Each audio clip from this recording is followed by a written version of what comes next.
তওবা। সকল প্রকার সত্তা থেকে ফিরে এসো, কুফরি ও পৌত্তলিকতা থেকে ফিরে এসো।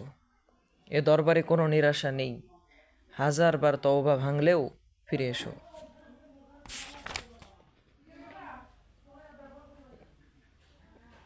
যার ঘরে আগুন লেগে যায় সে ওই আগুন নেভানোর জন্য দমকল বাহিনীকে খবর দেয়, সাহায্যের জন্য প্রতিবেশীদের ডাকে, নিজে বালতি নিয়ে ছুটে সামর্থ্য অনুযায়ী আগুন নিভাতে চেষ্টা করে। তদ্রূপ গুনাহও এক প্রকার আগুন। সগীরা গুনাহ ছোট অগ্নিস্ফুলিঙ্গ, কবিরা গুনাহ বড় অগ্নিস্ফুলিঙ্গ, কিন্তু দুটি আগুন। আর আগুন মসজিদে লাগুক বা মন্দিরে পোড়াবে সবাই। আর আগুন মসজিদে লাগুক বা মন্দিরে পোড়াবে সবই। গুনাহও একটি সংক্রামক আগুন, এক ব্যক্তি থেকে পুরো জাতি পর্যন্ত সংক্রমিত হয়ে যায়। ঘর থেকে বের হয়ে মহল্লার পর মহল্লা, গ্রামের পর গ্রাম, শহর নগর ও পুরো রাজ্যকেও গ্রাস করতে পারে।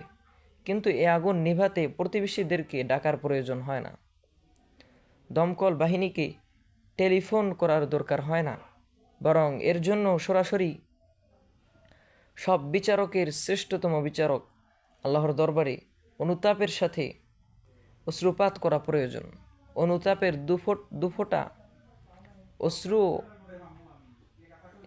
এই আগুনকে নেভানোর জন্য যথেষ্ট হতে পারে।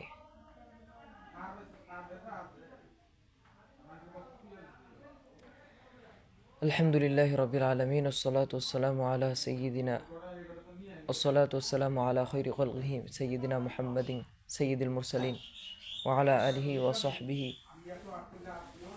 هداة الدين المتين ومن تبعهم بإحسان إلى يوم الدين. أما بعد، فأعوذ بالله من الشيطان الرجيم. بسم الله الرحمن الرحيم. يا أيها الذين آمنوا توبوا إلى الله توبة نصوحا عسى ربكم أن يكفر عنكم سيئاتكم ويدخلكم جنات تجري من تحتها الأنهار. হে মুমিনগণ, তোমরা আল্লাহর সমীপে খাঁটি তওবা করো। আশা করা যায় তোমাদের পালনকর্তা তোমাদের গুনাহ রাশি মাফ করে দিবেন, আর তোমাদেরকে প্রবেশ করাবেন এমন উদ্যানে যার তলদেশ প্রবাহিত হয় নহর। قل يا عبادي الذين أسرفوا على أنفسهم لا تقنطوا من رحمة الله إن الله يغفر الذنوب جميعا إنه هو الغفور الرحيم. আপনি বলুন, হে আমার বান্দাগণ, যারা নিজেদের প্রতি জুলুম করেছো, তোমরা আল্লাহর রহমত হতে নিরাশ হয়ো না। নিশ্চয়ই আল্লাহ গুনাহ রাশি ক্ষমা করবেন, নিশ্চয়ই তিনি বড়ই ক্ষমাশীল দয়ালু। হযরত আবু হুরায়রা রাদিয়াল্লাহু তাআলা আনহু থেকে বর্ণিত আছে, রাসূলুল্লাহ সাল্লাল্লাহু আলাইহি ওয়াসাল্লাম ইরশাদ করেছেন, নিশ্চয়ই মুমিন বান্দা যখন গুনাহ করে তখন তার অন্তরে কালো দাগ পড়ে যায়। সুতরাং যখন সে তওবা ও ইস্তেগফার করে তখন তার অন্তর পরিষ্কার হয়ে যায়। যদি অতিরিক্ত বেশি গুনাহ করে নেয় তখন ওই কালো দাগও আরও বেড়ে যায়, এমনকি তার পুরো অন্তর ঢেকে যায়। এটা এমন এক মরিচা যার সম্পর্কে আল্লাহ ইরশাদ করেছেন, তাদের আমল তাদের অন্তরসমূহের উপর মরিচা লাগিয়ে দিয়েছে। হযরত আবু হুরায়রা রাদিয়াল্লাহু তাআলা আনহু বর্ণনা করেন, রাসূলুল্লাহ সাল্লাল্লাহু আলাইহি ওয়াসাল্লাম ইরশাদ করেছেন, আল্লাহর কসম, আমি দিনে ৭০ বারের অধিক ইস্তেগফার করি। সম্মানিত উপস্থিতি, আজ আমি আপনাদের সামনে কোরআন হাদিস এবং আকাবিরগণের বাণীর আলোকে তওবার গুরুত্ব মাহাত্ম্য সম্পর্কে আলোচনা বলতে চাই আমাদেরকে তওবা কেন করতে হবে। সম্মানিত উপস্থিতি, আল্লাহ তাআলা এই দুনিয়ায় পাপ পুণ্যের দিক থেকে ৩ প্রকার মাখলুক সৃষ্টি করেছেন।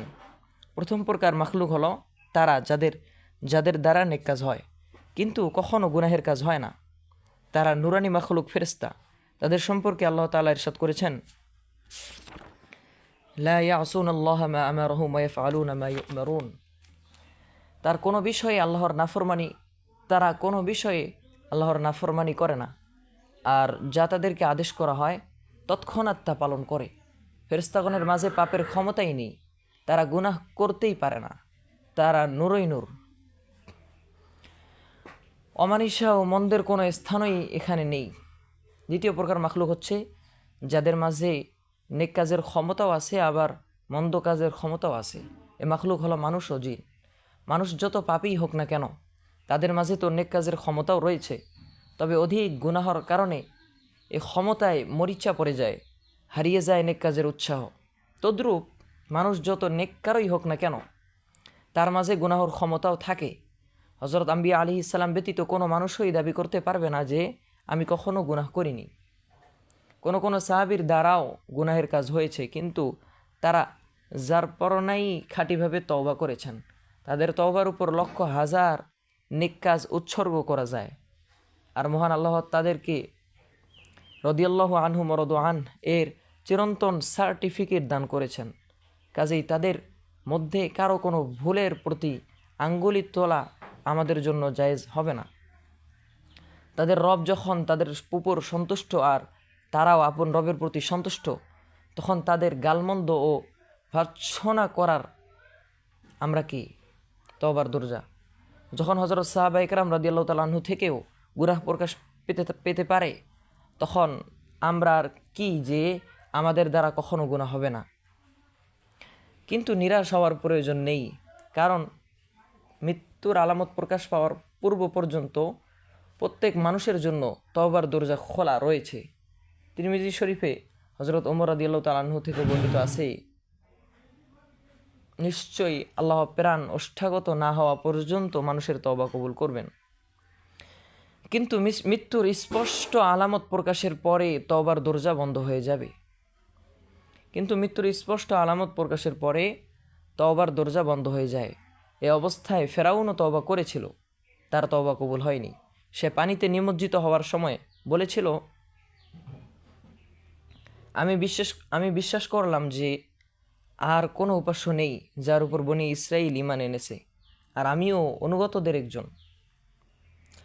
কিন্তু জবাব আসে, তুমি এখন একথা বলছো আর ইতোপূর্বে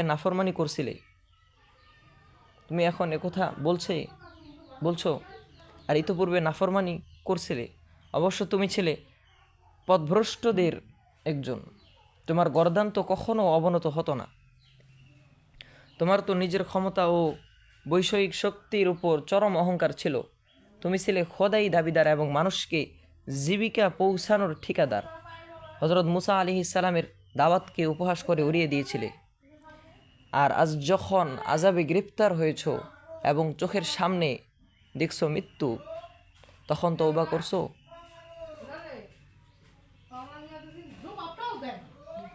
এখনকার তওবা আদৌ গ্রহণযোগ্য হবে না। সুতরাং আমার বন্ধুগণ, মুমূর্ষ অবস্থা প্রকাশ হওয়ার পর তওবা কবুল হবে না, কিন্তু এর পূর্বে প্রত্যেক গুনাহগারের জন্য তওবার দরজা খোলা আছে। এমনকি তাকে বারবার ডেকে বলা হচ্ছে, পরম করুণাময় অতিশয় দয়ালু আল্লাহ তার গুনাহগার বান্দাদের উদ্দেশ্যে বড় মধুর বচনে ইরশাদ করেছেন,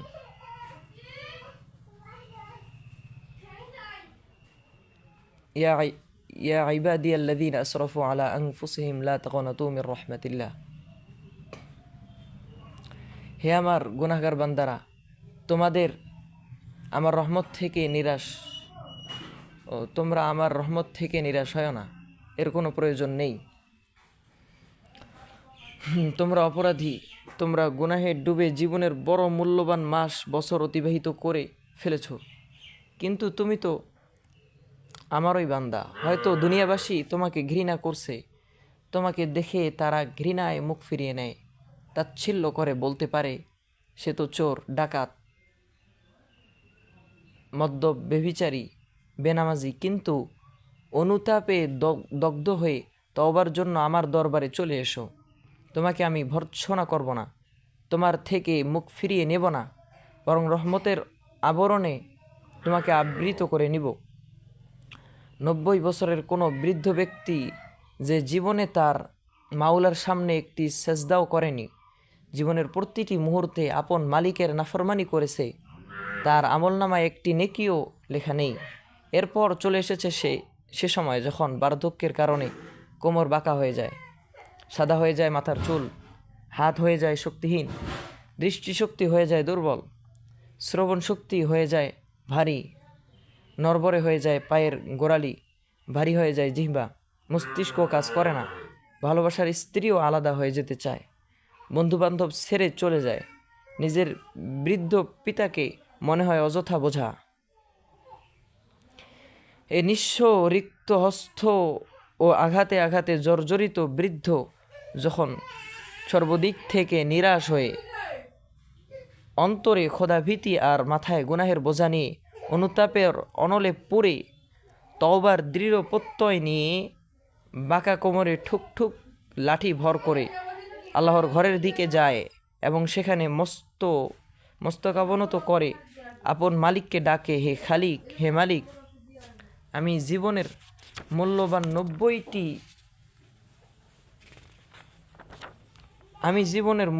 90টি বসন্ত হইয়ে আজ তোমার দরবারে এসে হাজির হয়েছি। আমার নিকট গুনাহ ছাড়া আর কিছুই নেই। সবাই আমাকে তাড়িয়ে দিয়েছে, কিন্তু হে মালিক, তুমি আমায় তাড়িয়ে দিও না। নীরবে জবাব আসে, হে গুনাহগার বৃদ্ধ, তুমি অবশ্য আসতে দেরি করে ফেলেছ, কিন্তু আমার ক্ষমায় দেরি হবে না। এ দরবারে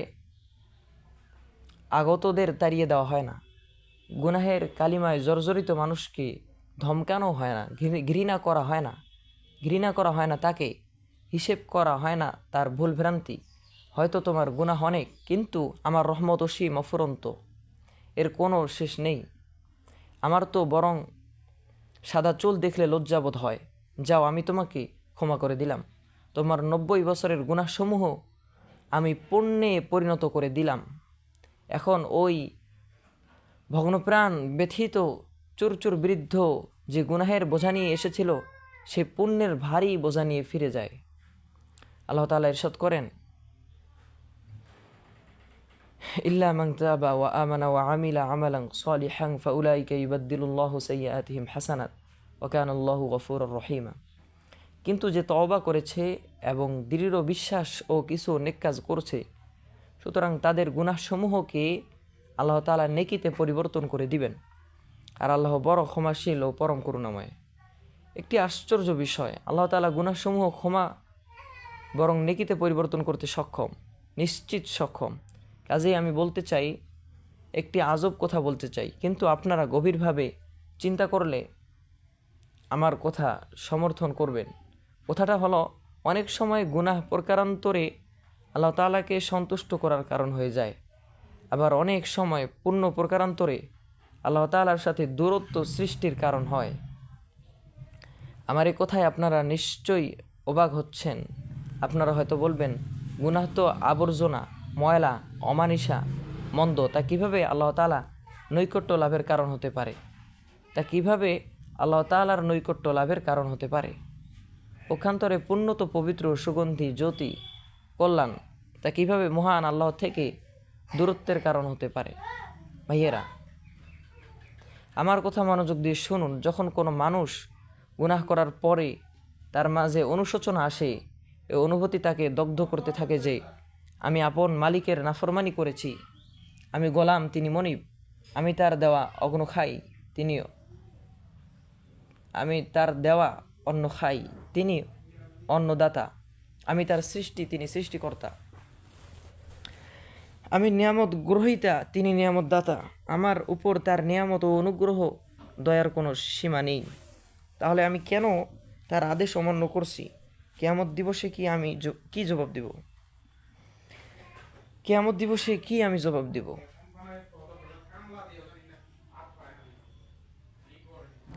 কিভাবে আমি মর্মন্তুদ যন্ত্রণাদায়ক আযাব সহ করব? কিভাবে রাসূলুল্লাহ সাল্লাল্লাহু আলাইহি ওয়াসাল্লামকে এ মুখ দেখাবো? এই অনুভূতি নিয়ে যখন সে আপন মালিককে ডাকে আর অশ্রু ঝরায়, তখন তার ওই অশ্রু জমিতে পতিত হওয়ার পূর্বেই করুণাময় আল্লাহর দরবারে কবুল হয়ে যায়। তার চোখের জন্য হারাম হয়ে যায় জাহান্নামের আগুন। আরও আশ্চর্য বিষয় হলো, সে নিজ তওবার উপর অটল থাকলে শুধু তার চোখের জন্য নয়, তার পুরো দেহের জন্য আগুন হারাম হয়ে যায়। কোরআন মাজিদ ইরশাদ হয়েছে,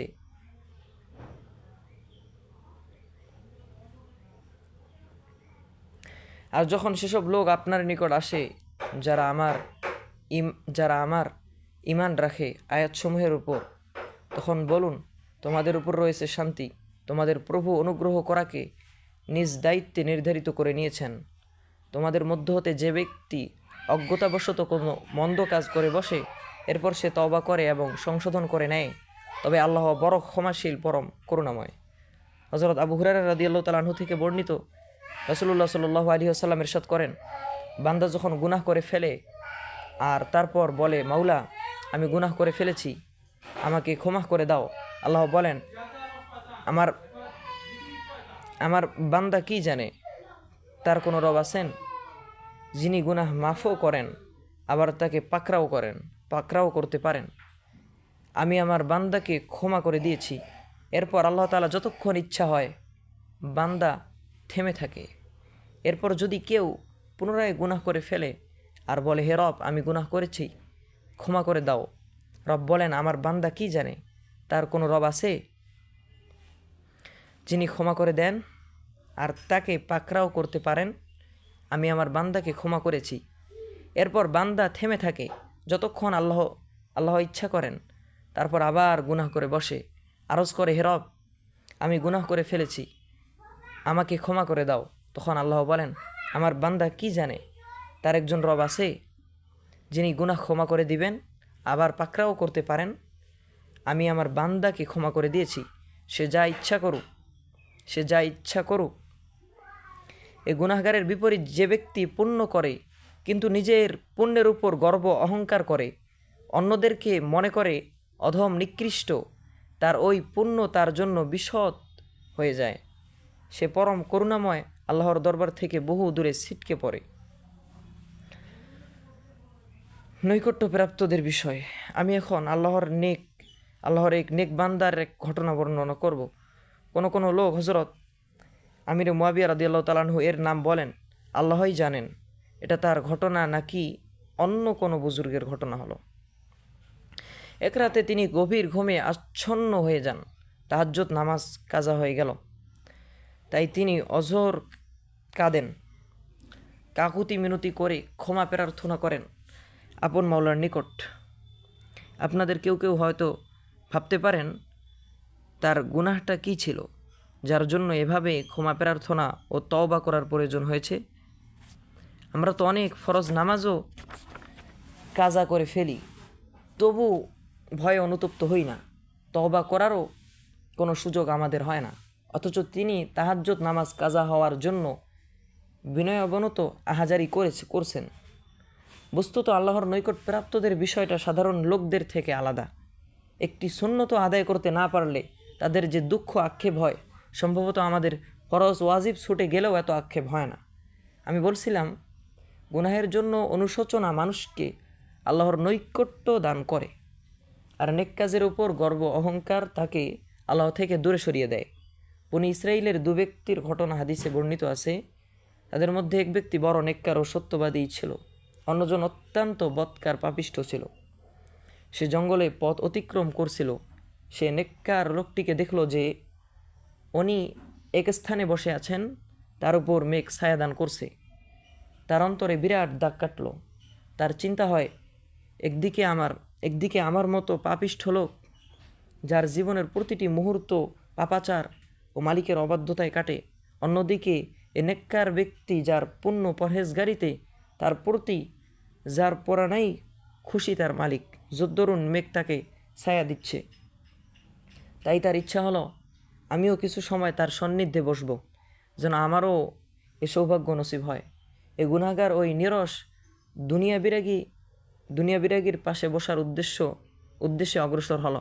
দরবেশ ভীষণ ঘৃণা প্রকাশ করল, তাকে নিজের নিকট আসতে নিষেধ করল। অদৃশ্য থেকে আওয়াজ আসলো, এখন থেকে তোমরা দুজন নিজেদের জীবন নতুনভাবে শুরু করো। হে দুনিয়া বিরাগী, রাত্রি জাগরণকারী, তোমার অহংকার আর অন্যকে অধম জ্ঞান তোমার পুণ্যগুলো বরবাদ করে দিয়েছে। হে পাপিষ্ঠ, তোমার বিনয় নম্রতার কারণে আমি তোমার পাপরাশি ক্ষমা করে দিয়েছি। আজ থেকে তোমরা দুজন আপন জীবন নতুনভাবে শুরু করো। কোনো পুণ্য নেই তার আমলনামায়, এর আমলনামায় নেই কোনো গুনাহ। তোমাদের উভয়ের রেজিস্টার পরিষ্কার হয়ে গেছে। এখন বলুন, তাদের মধ্যে কে বেশি ক্ষতিগ্রস্ত হলো? যে ব্যক্তি বছরের পর বছরের পরিশ্রম বরবাদ হয়ে গেছে, যে ব্যক্তির বছরের পর বছরের পরিশ্রম বরবাদ হয়ে গেছে, নাকি যে ব্যক্তি নিজেকে গুনাহর কালিমা থেকে সম্পূর্ণ পবিত্র করে নিয়েছে? আল্লাহর রহমতের প্রতিদান দৃষ্টিদান আল্লাহর রহমতের প্রতি দৃষ্টিদান। অবশ্যই আমাদেরকে গুনাহসমূহ থেকে বিরত থাকতে হবে, কিন্তু গুনাহের অধিক্যের কারণে নিরাশ হওয়া যাবে না, বরং সর্বদা নিজের প্রকৃত মালিকের রহমতের উপর দৃষ্টি রাখতে হবে, যিনি অত্যন্ত ক্ষমাশীল ও পরম করুণাময়। কবিরা গুনাহ হতে বিরত থাকলে নিজেই সগীরা গুনাহগুলো ক্ষমা করে দেন। অর্থাৎ যেসব কাজে তোমাদের নিষেধ করা হয়েছে তন্মধ্যে যেগুলো বড় বড় ভারী কাজ তথা বড় বড় গুনাহ, যদি তোমরা সেসব থেকে বিরত থাকো তাহলে তোমাদের ছোট ছোট গুনাহসমূহ তথা সগীরা গুনাহ তোমাদের থেকে মোচন করে দিব, আর আমি তোমাদের এক সম্মানিত স্থানে দাখিল করব। হযরত ইবনে আব্বাস রাদিয়াল্লাহু তাআলা আনহু থেকে বর্ণিত, রাসূলুল্লাহ সাল্লাল্লাহু আলাইহি ওয়াসাল্লাম ইরশাদ করেছেন, আল্লাহ তাআলা পুণ্য ও গুনাহ লিপিবদ্ধ করান। সুতরাং যে ব্যক্তি সৎ কাজের ইচ্ছা করে কিন্তু সৎকর্মটি করেনি, তখন আল্লাহ তাআলা নিজের নিকট একটি পূর্ণাঙ্গ পুণ্য লিখেন। এরপর যদি সৎ কাজের ইচ্ছা করে এবং সৎ কাজটি সম্পন্ন করে, তখন তাকে নিজের পক্ষ থেকে 10 থেকে 700 গুণ বরং অনেক বেশি পুণ্য লিপিবদ্ধ করান। আর যে গুনাহের ইচ্ছা করে পরে গুনাহ না করে, তার জন্য পুরো একটি পুণ্য লিপিবদ্ধ করেন। এরপর যদি গুনাহের ইচ্ছা করে আর পরে গুনাহ করেও বসে, তখন আল্লাহ তাআলা একটি গুনাহই লিপিবদ্ধ করেন। রহমতের কি কোনো পরিমাণ আছে? গুনাহের ইচ্ছা করেছে কিন্তু আল্লাহর ভয়ে বিরত হয়ে গেছে, তথাপি সে এতে পুণ্য লাভ করছে। গুনাহের পর পুণ্য করলেও গুনাহটি মাফ হয়ে যায়, সাথে সওয়াব পুণ্য লাভ হয়। হযরত আবু যর ও হযরত মুআজ ইবনে জাবাল রাদিয়াল্লাহু তাআলা আনহু থেকে বর্ণিত আছে, রাসূলুল্লাহ সাল্লাল্লাহু আলাইহি ওয়াসাল্লাম ইরশাদ করেন, তোমরা যেখানেই থাকো আল্লাহ তাআলাকে ভয় করো, গুনাহের পরে সৎকর্ম করো। এই সৎকর্ম গুনাহটি মোচন করে দিবে। আর মানুষের সাথে সদাচরণ করো। আলোচ্য হাদিসে 3টি বিষয় বর্ণনা করা হয়েছে। তন্মধ্যে একটি হলো, যখন কোনো গুনাহ হয়ে যাবে তখন এর পরে নেক কাজ করে নিবে। এই নেক কাজের দ্বারা গুনাহর ক্ষমা ও ক্ষতিপূরণ হয়ে যাবে। কোরআন মাজিদে ইরশাদ করা হয়েছে, নিঃসন্দেহে সৎকর্ম গুনাহসমূহকে মোচন করে দেয়। এটা আল্লাহ তাআলার বিরাট বড় পুরস্কার যে নেক কাজের দ্বারা গুনাহ রাশি মোচন হতে থাকে। এ সম্পর্কে অনেক হাদিস বর্ণিত হয়েছে, যেমন যখন কোনো মুমিন বান্দা ওযু করে তখন তার চোখ, কান, হাত, মুখ ও পা, মাথা থেকে গুনাহ ঝরে যায়। হযরত ওসমান রাদিয়াল্লাহু তাআলা আনহু থেকে বর্ণিত, রাসূলুল্লাহ সাল্লাল্লাহু আলাইহি ওয়াসাল্লাম ইরশাদ করেছেন, যদি কোনো মুসলমান ফরজ নামাজের সময় হলে নামাজের জন্য প্রস্তুত হয়ে যায়, এরপর সে নামাজের জন্য উত্তম রূপে ওযু করে, তাহলে তার এ নামাজ তার বিগত গুনাহ রাশির ক্ষতিপূরণ হয়ে যায়, যাবৎ না সে কবিরা গুনাহ করে। গুনাহর ক্ষতিপূরণ এভাবে সর্বদা হতে থাকবে। এক হাদিসে বর্ণিত আছে, 5 ওয়াক্ত নামাজ এক জুমা থেকে আরেক জুমা পর্যন্ত এবং এক রমজান থেকে অপর রমজান পর্যন্ত সেসব গুনাহের ক্ষতিপূরণ হয়ে যায় যেগুলো এর মাঝে হয়ে যায়। তবে কবিরা গুনাহ থেকে বিরত থাকতে হবে। উত্তম গুনাহগার। হযরত আনাস রাদিয়াল্লাহু তাআলা আনহু থেকে বর্ণিত আছে, রাসূলুল্লাহ সাল্লাল্লাহু আলাইহি ওয়াসাল্লাম ইরশাদ করেছেন, সমস্ত মানুষ গুনাহগার, আর সর্বোত্তম গুনাহগার ওই ব্যক্তি যে খুব ভালোভাবে তওবা করে। গুনাহগারের মধ্যে উত্তম গুনাহগার হলো ওই ব্যক্তি যে গুনাহের জন্য অনুতপ্ত হয়ে তওবা করে নেয়, কারণ এটা হযরত আদম আলাইহিস সালামের বৈশিষ্ট্য। আর গুনাহের উপর দাপট দেখানো ও উল্টাপাল্টা যুক্তি পেশ করা ইবলিসের বৈশিষ্ট্য। হযরত আদম আলাইহিস সালামের দ্বারা অতি নগণ্য ইজতিহাদি ভুল হয়েছিল, ফলে তিনি অত্যাধিক কান্নাকাটি করেন। এতে তার পবিত্র চেহারায় দাগ পড়ে যায়।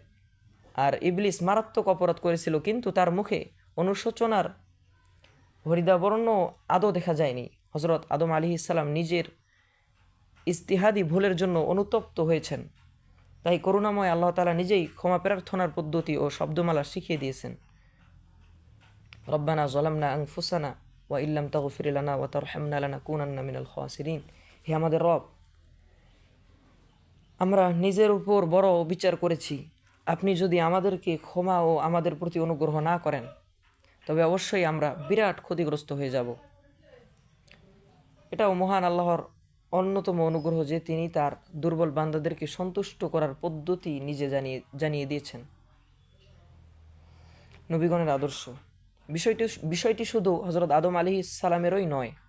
আপনি যে কোনো নবীর ইতিহাস পাঠ করুন, তাকেই আপনি নিজের অদ্বিতীয় মাওলার সামনে বিনয়াবনত হয়ে নিজের জন্য এবং নিজের সহচর বৃন্দের জন্য ক্ষমা প্রার্থনায় রত দেখবেন।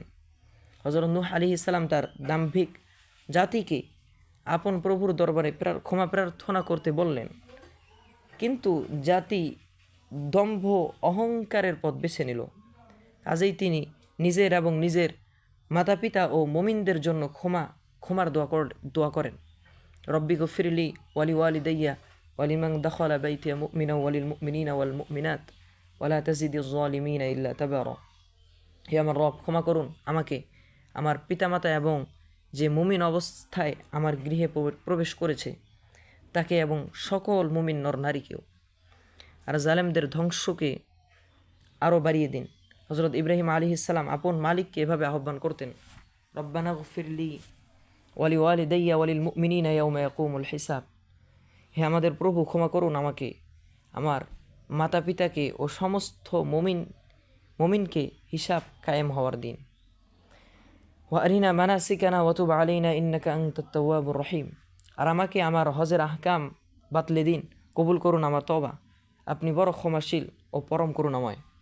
হজরত মুসা আলাইহিস সালাম প্রার্থনা করে বলতেন, রব্বি ইন্নী যালামতু নাফসি ফাগফিরলি। হে আমার প্রভু, আমি আমার নফসের উপর জুলুম করেছি, সুতরাং তুমি আমাকে ক্ষমা করে দাও। হজরত মুসা আলাইহিস সালাম আল্লাহর দরবারে দোয়া করতেন, রব্বি গফিরলি ওয়ালি আখি ওয়া আদখিলনা ফি রাহমাতিকা ওয়া আনতা আরহামুর রাহিমিন। হে আমার প্রভু, ক্ষমা করে দিন আমার ত্রুটি ও আমার ভ্রাতার এবং আমাদের উভয়কে নিজ রহমতে দাখিল করুন। বস্তুত আপনি সমস্ত দয়ালুদের চেয়ে অধিক দয়াময়। হজরত আইয়ুব আলাইহিস সালাম আল্লাহর রহমত প্রার্থনায় বলতেন, আন্নি মাসানিয়া দুর্রু আনতা আরহামুর রাহিমিন। আমার কষ্ট হচ্ছে আর আপনি সকল দয়ালু অপেক্ষা বড় দয়ালু। হজরত ইউনুস আলাইহিস সালাম তওবা করার সময় বলেছেন, লা ইলাহা ইল্লা আনতা সুবহানাকা ইন্নী কুনতু মিনাজ জালিমিন। আপনি ব্যতীত আর কেউ মাবুদ নেই, আপনি পবিত্র, নিঃসন্দেহে আমি অপরাধী। আর সর্বশ্রেষ্ঠ নবী হজরত মুহাম্মদ সাল্লাল্লাহু আলাইহি ওয়াসাল্লাম অত্যন্ত প্রতিক্রিয়াশীল ও আবেগপূর্ণ বিভিন্ন দোয়ার দ্বারা তওবা ও ইস্তেগফার করতেন। কোরআন মাজিদ ও হাদিস গ্রন্থসমূহ তাতে পরিপূর্ণ হয়ে আছে। কখনো তিনি নিম্নোক্ত স্বয়ংসম্পূর্ণ দোয়ার মাধ্যমে তওবা ইস্তেগফার করতেন, রব্বানা লা তুআখিযনা ইন নাসিনা আও আখতানা, রব্বানা ওয়ালা তাহমিল আলাইনা ইসরান কামা হামালতাহু আলাল্লাযীনা মিন ক্বাবলিনা, রব্বানা ওয়ালা তুহাম্মিলনা মা লা তাকাতা লানা বিহি ওয়া'ফু আন্না ওয়াগফির লানা ওয়ারহামনা আনতা মাওলানা ফানসুরনা আলাল কওমিল কাফিরিন। হে আমাদের রব, আমাদেরকে পাকড়াও করবেন না যদি আমরা ভুলে যাই কিংবা ভুল করে বসি। হে আমাদের প্রভু, আমাদের প্রতি কোনো কঠোর ব্যবস্থা পাঠাবেন না যেরূপ আমাদের পূর্ববর্তীদের উপর পাঠিয়েছেন। হে আমাদের প্রভু, আমাদের উপর এমন কোনো গুরুভার চাপিয়ে দিবেন না যা বহনের শক্তি আমাদের নেই। আমাদের ক্ষমা করুন, আমাদের মার্জনা করুন, কৃপা করুন আমাদের প্রতি, আপনি আমাদের কর্মবিধায়ক। সুতরাং কাফির সম্প্রদায়ের উপর আমাদেরকে প্রাবল্য দান করুন। রাসূলুল্লাহ সাল্লাল্লাহু আলাইহি ওয়াসাল্লাম এর মধ্যে নিছক আত্মচিন্তা ছিল না, বরং পুরো উম্মত এবং পুরো মানব জাতির চিন্তা ছিল। এজন্য তিনি রাতের আধারে নিভৃতে উম্মতের জন্য ক্ষমা প্রার্থনা করতেন। হাদিস শরীফে বর্ণিত আছে, একবার সারা রাত কেঁদে কেঁদে নিচের আয়াত তেলাওয়াত করেন এবং কাকুতি মিনতি করেন, ইন তুআযিবহুম ফাইন্নাহুম ইবাদুক ওয়া ইন তাগফির লাহুম ফাইন্নাকা আনতাল আজিজুল হাকিম। আবার কখনো কখনো রাসূলুল্লাহ সাল্লাল্লাহু আলাইহি ওয়াসাল্লামের পবিত্র ঠোঁটের কোনাও থাকতো সাইয়্যিদুল ইস্তিগফার। তথা হযরত শাদ্দাদ ইবনে আউস রাদিয়াল্লাহু তাআলা আনহু বর্ণনা করেন, আল্লাহুম্মা আনতা রব্বি লা ইলাহা ইল্লা আনতা খলাকতানি ওয়া আনা আবদুকা ওয়া আনা আলা আহদিকা ওয়া ওয়া'দিকা মাস্তাতা'তু আউযু বিকা মিন শাররি মা সানা'তু আবু'ু লাকা বিনি'মাতিকা আলাইয়া ওয়া আবু'ু বিযামবি ফাগফির লি ফাইন্নাহু লা ইয়াগফিরুয যুনুবা ইল্লা আনতা। হে আল্লাহ, আপনি আমাদের প্রভু, আপনি ছাড়া কোনো উপাস্য নেই। আপনি আমাকে সৃষ্টি করেছেন, আমি আপনার বান্দা। আমি আপনার শপথ ও আদার উপর যথাসাধ্য অবিচল থাকব। আমি যেসব গুনাহ করেছি তার ক্ষতি হতে আপনার নিকট আশ্রয় প্রার্থনা করছি। আমি স্বীকার করছি আপনার নেয়ামত রাজি, সুতরাং আমাকে ক্ষমা করুন, কারণ আপনি ছাড়া গুনাহ মার্জনাকারী আর কেউ নেই। হযরত সাহাবা ইকরাম বলেন, রাসূলুল্লাহ সাল্লাল্লাহু আলাইহি ওয়াসাল্লাম অনেক সময় এক বৈঠকেই শত শতবার তওবা ইস্তেগফার পাঠ করতেন। হযরত ইবনে ওমর রাদিয়াল্লাহু তাআলা আনহু থেকে বর্ণিত আছে, তিনি বলেছেন, নিঃসন্দেহে আমরা মজলিসে গণনা করতাম যে রাসূলুল্লাহ সাল্লাল্লাহু আলাইহি ওয়াসাল্লাম রব্বি উফিরলি ওয়া তুব আলাইয়া ইন্নাকা আনতাত তাওয়াবুর রহিম বাক্যগুলো পাঠ করতেন। আল্লাহ তাআলার এই পুত পবিত্র নবী সাল্লাল্লাহু আলাইহি ওয়াসাল্লাম, যিনি ছিলেন সকল ভুল ত্রুটির ঊর্ধ্বে, সমস্ত গুনাহ হতে নিষ্পাপ, সকল অপবিত্রতা থেকে পবিত্র, ওই তাহির মুতাহির নবী, যার পবিত্রতার উপর কোরবানি করা যায় চাঁদের কিরণ, নক্ষত্রের উজ্জ্বলতা, উষার আলো, প্রভাতী বায়ুর নির্মলতা, পুষ্পরাজির সৌন্দর্য, কলির মনোহরিতা, পুণ্যবানদের যোগ্যতা, অলিদের অলিত্ব ও মুত্তাকিদের তাকওয়া।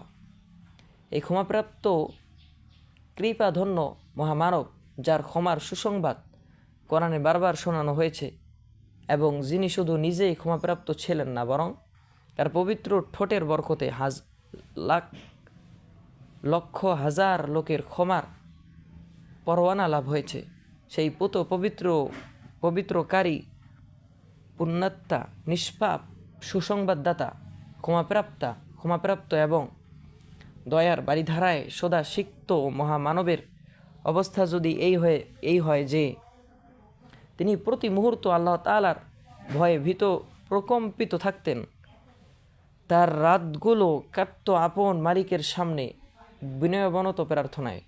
দীর্ঘ কিয়ামের কারণে ফলে যেত তার পবিত্র চরণ যুগল। প্রতিদিন তিনি 70 বার, কখনো 100 বার ইস্তেগফার করতেন। কিন্তু সেই মহান নবীর উম্মত বলে দাবিদার আমরা গুনাহগারদের অবস্থা আজ কি? কিন্তু সেই মহান নবীর উম্মত বলে দাবিদার আমরা গুনাহগারদের অবস্থাটা আজ কি? আমরা তো রন্ধে রন্ধে গুনাহে জর্জরিত, আমল নামায় শুধু পাপ আর পাপ, সামনে দীর্ঘ সফর, কিন্তু পথে কিছুই নেই। জীবন গুনাহের কাজে পার করে দিয়েছি, কিন্তু কখনো ভুলেও আমাদের সুযোগ হয় না যে আমরা গুনাহর জন্য অনুশোচনা করি, তওবা ইস্তেগফার করি, বিনয়াবনত হয়ে নিজের গুনাহ রাশির ক্ষতিপূরণ করি। এবং আপনি বহু লোককে দেখতে পাবেন নিজের গুনাহ রাশির উপর গর্ব করে বেড়ায়, এমনকি বক্ষ ফুলিয়ে বলে আমি অমুক অমুক গুনাহের কাজ করেছি। নির্বুদ্ধিতা নাকি ঔদ্ধতা? এ গর্বকে নির্বুদ্ধিতা বলা হবে নাকি ঔদ্ধত্য? যে ব্যক্তি ভুলবশত কিংবা স্বেচ্ছায় জেনে শুনে বিষপান করে বসে, বা যার ঘরে আগুন লেগে যায় আর তার সারা জীবনের সম্পদ পুড়ে যাওয়ার আশঙ্কা হয়, কিন্তু সে অট্ট হাসি দিচ্ছে, এখন আপনারা তাকে কি বলবেন? বুদ্ধিমান নাকি নির্বোধ? সচেতন নাকি জ্ঞানশূন্য?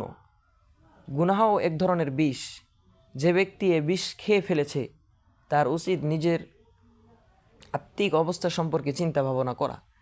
যে ব্যক্তি বিষপান করে ফেলে, চিকিৎসক তাকে বমি করার ঔষধ দেন, যাতে বারবার বমি করে আর তার পাকস্থলী সাফ হয়ে যায়,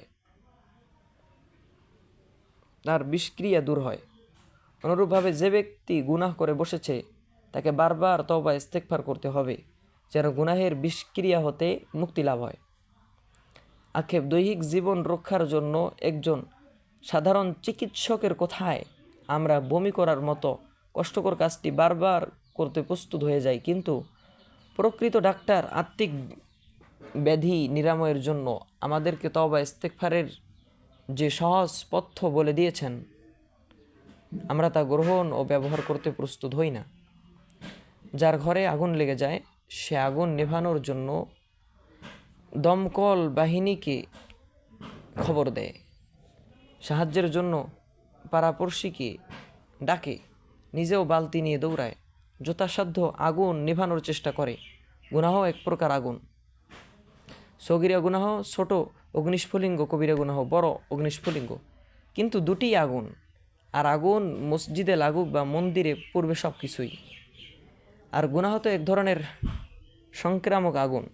এটা ব্যক্তি থেকে জাতিতে সংক্রমিত হয়ে যায়, ঘর থেকে বেরিয়ে পাড়া মহল্লা, শহর নগর ও দেশের পরদেশকে গ্রাস করে ফেলে। কিন্তু এই আগুন নেভাতে পাড়াপড়শিকে ডাকার প্রয়োজন হয় না, ফায়ার সার্ভিসে টেলিফোন করতে হয় না। এর জন্য দরকার শুধু নিজের কৃতকর্মের উপর অন্তরে অনুতাপ অনুশোচনা নিয়ে আগামী দিনের জন্য গুনাহ থেকে বাঁচার দৃঢ় সংকল্প করে এটুকু বলে দেওয়া, আস্তাগফিরুল্লাহাল্লাযী লা ইলাহা ইল্লা হুয়াল হাইয়ুল কাইয়্যুম ওয়া আতুবু ইলাইহি। আমি আল্লাহর নিকট ক্ষমা প্রার্থনা করছি, তিনি ব্যতীত কোনো উপাস্য নেই, তিনি চিরঞ্জীব চিরন্তন, তার সমীপে আমি তওবা করছি। খাঁটি মনে যদি এসব শব্দ উচ্চারণ করা হয়, তাহলে আল্লাহ তাআলা এর মধ্যে এমন প্রভাব রেখেছেন যে গুনাহের প্রজ্বলিত আগুন এমনিতে নিষ্প্রভ ছাই হয়ে যাবে, আর ওই ছাই থেকে ফুটে পুণ্যের পুষ্পকলি আরও স্মরণে রাখবেন। প্রকাশ্য গুনাহ পানি, গ্যাস বা কোনো রাসায়নিক পদার্থ ইত্যাদির দ্বারা নির্বাপিত হতে পারে, কিন্তু গুনাহের আগুন নিভাতে এবং এর বিষক্রিয়া ও ধ্বংসাত্মক প্রভাব দূর করতে তওবা ইস্তেগফার ছাড়া কোনো চিকিৎসা নেই।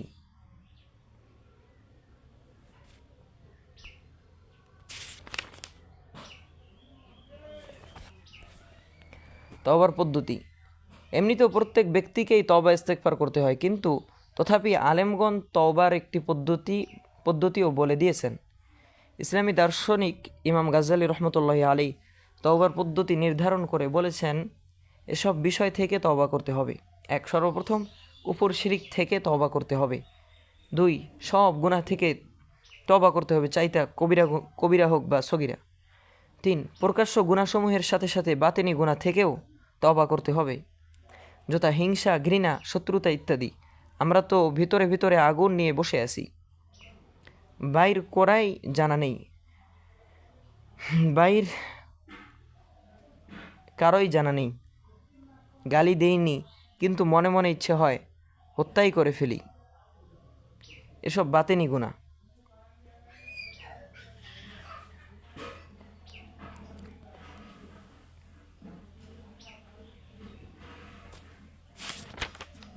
চার, কুমন্ত্রণা থেকেও তওবা করতে হবে, অর্থাৎ মনে মনে কল্পনা করতে থাকা যে এটা করব ওটা করব। হাদিসের ভাষায় একে তওবুল লম্বা লম্বা আশা রাখা বলা হয়। তওবার ব্যাপারে আরেকটি গুরুত্বপূর্ণ বিষয় হচ্ছে, প্রকাশ্যে কৃত গুনাহর জন্য প্রকাশ্যেই তওবা করবে, আর চুপি চুপি কৃত গুনাহের জন্য চুপি চুপি তওবা করবে। গোপনে কৃত গুনাহের জন্য প্রকাশ্যে তওবা করা অনুচিত। মাগফিরাতের বৈশিষ্ট্য। যখন এসব করা হয়, তখন মহান আল্লাহর ক্ষমায় জোশ চলে আসে। আমি যা কিছু প্রার্থনা করেছি যে তওবায় এসব বিদ্যমান থাকে, তাকে তওবায়ে নাসুহা বলা হয়, অর্থাৎ খাঁটি তওবা। এরূপ তওবা করার পর মহান আল্লাহর ক্ষমা ও তার দয়ার সাগরে ঢেউ উঠে যায়। হাদিসে কুদসিতে বর্ণিত আছে, রহমাতি ওয়াসিআত গদবি, আমার রহমত আমার ক্রোধের উপর প্রবল। রহমত ও মোহাব্বত আল্লাহ তাআলার মৌলিক সিফাত। ইরশাদ হচ্ছে, মা ইয়াফআলুল্লাহু বিআযাবিকুম ইন শাকারতুম ওয়া আমানতুম ওয়া কানা আল্লাহু শাকিরান আলিমা। আল্লাহ তোমাদেরকে শাস্তি দিয়ে কি করবেন যদি তোমরা শুকর গুজারি করো এবং ঈমান আনয়ন করো, আর আল্লাহ বড় মূল্যায়নকারী, সর্বজ্ঞ। আল্লাহ তাআলার আসল গুণ পরম করুণাময় ও অতিশয় দয়ালু হওয়া। রাসূলুল্লাহ সাল্লাল্লাহু আলাইহি ওয়াসাল্লামের সর্বোত্তম দৃষ্টান্ত পেশ করেছেন। একবার তার নিকট কিছু নারী পুরুষ বন্দী হয়ে আসে। এক নারী অস্থির হয়ে ছুটোছুটি করছিল, তার সন্তান হারিয়ে গিয়েছিল। এ বেচারি মাতৃস্নেহে কাতর হয়ে একবার এ শিশুকে চুমো খায়। একবার ওই শিশুকে উঠিয়ে বুকে জড়িয়ে ধরে।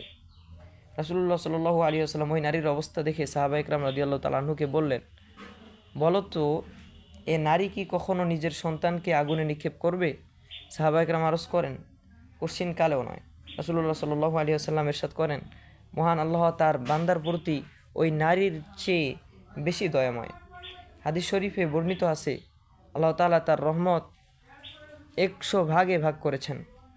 তার মধ্যে 1 ভাগ পুরো সৃষ্টিজীবকে দান করেছেন। 1 ভাগ ভূপৃষ্ঠের সমস্ত প্রাণীর মধ্যে মায়ের মমতা, পিতৃস্নেহ, ভাই বোনের ভালোবাসা হয়ে যায়। কোটি কোটি মায়ের মমতা তার রহমতের 100 ভাগ থেকেও কম। তিনি তো শুধু রহমতই রহমত। হাদিস শরীফে বর্ণিত আছে, আল্লাহ তাআলা গুনাহগার বান্দার তওবায় বড় খুশি হন। ওই ব্যক্তি থেকেও বেশি খুশি হন যে সফরের সব মালপত্র উটের উপর তুলে দিয়ে সফরে যাত্রা করে, পথে দুপুরে আহারের পর সামান্য বিশ্রাম গ্রহণের জন্য থেমে যায়।